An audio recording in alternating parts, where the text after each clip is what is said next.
안녕하십니까 여러분. 오늘은 어제에 이어서 출애굽기 1장부터 6장까지 읽겠습니다.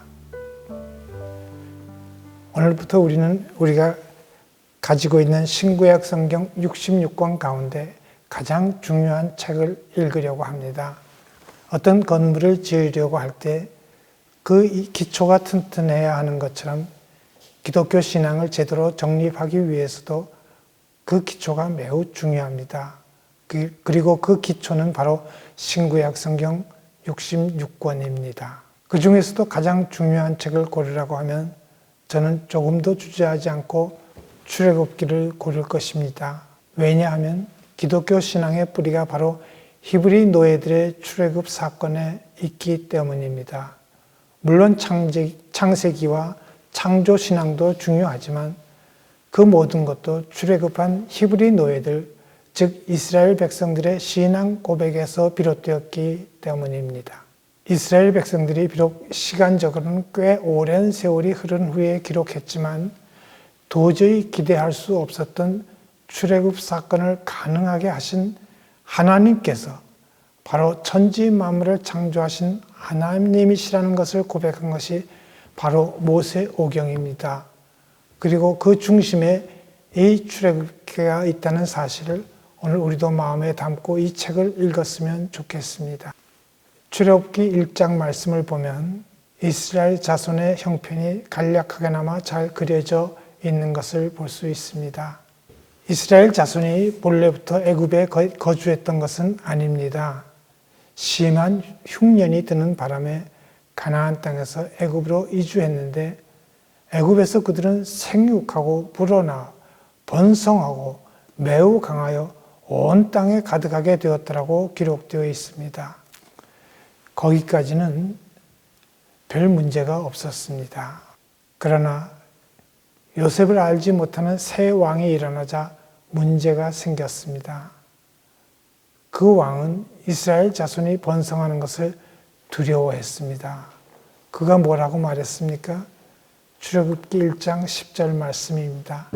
자, 우리가 그들에게 대하여 지혜롭게 하자. 두렵건대 그들이 더 많게 되면 전쟁이 일어날 때 우리 대적과 합하여 우리와 싸우고 이 땅에서 나갈까 하노라 하고, 이스라엘 자손은 한때 애굽의 지배 세력이었지만 이제는 지배를 받는 신세가 되었을 뿐 아니라 경계의 대상까지 되고 말았습니다. 그런데 애굽을 통치한 왕을 비롯한 지배 세력들이 이스라엘 자손을 심하게 학대했지만 학대를 받을수록 그들은 더욱 번성하여 퍼져나갔습니다.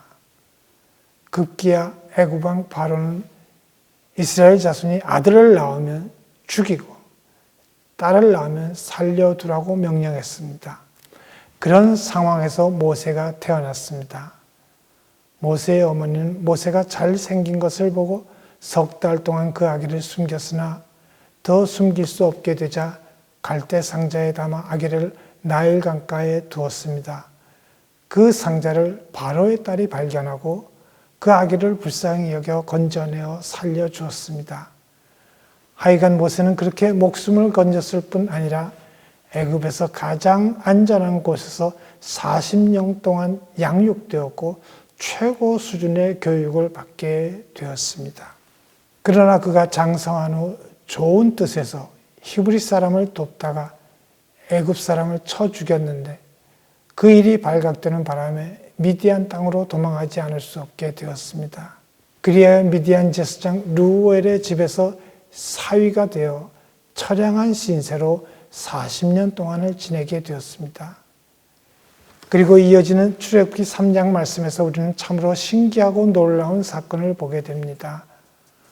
모세가 장인의 양떼를 치다가 하나님의 산 호렙에 이르러 거기서 여호와 하나님을 뵙게 되는 사건이 바로 그 놀라운 사건입니다.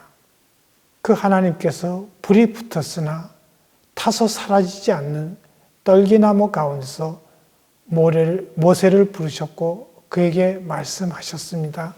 출애굽기 3장 6절 말씀입니다. 나는 내 조상의 하나님이니 아브라함의 하나님, 이삭의 하나님, 야곱의 하나님이니라. 이어서 말씀하셨습니다.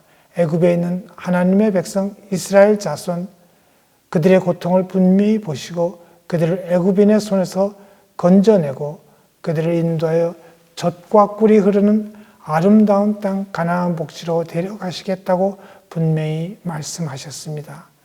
그리고 그 막중한 일을 모세에게 하도록 명령하셨습니다. 그러는 중에 하나님께서 처음으로 하나님의 이름을 모세에게 가르쳐 주셨습니다. 출애굽기 3장 14절 말씀입니다. 하나님이 모세에게 이르시되 나는 스스로 있는 자이니라. 또 이르시되 너는 이스라엘 자손에게 이르기를 너희 조상의 하나님 여호와 곧 아브라함의 하나님, 이삭의 하나님, 야곱의 하나님께서 나를 너희에게 보내셨다 하라. 이는 나의 영원한 이름이요 대대로 기억할 나의 칭언이라. 오늘도 성령의 인도하심을 따라 주님 말씀에 순종함으로 말미암아 승리하는 삶을 살아가는 참으로 복된 여러분 모두가 될 수 있기를 간절히 바랍니다.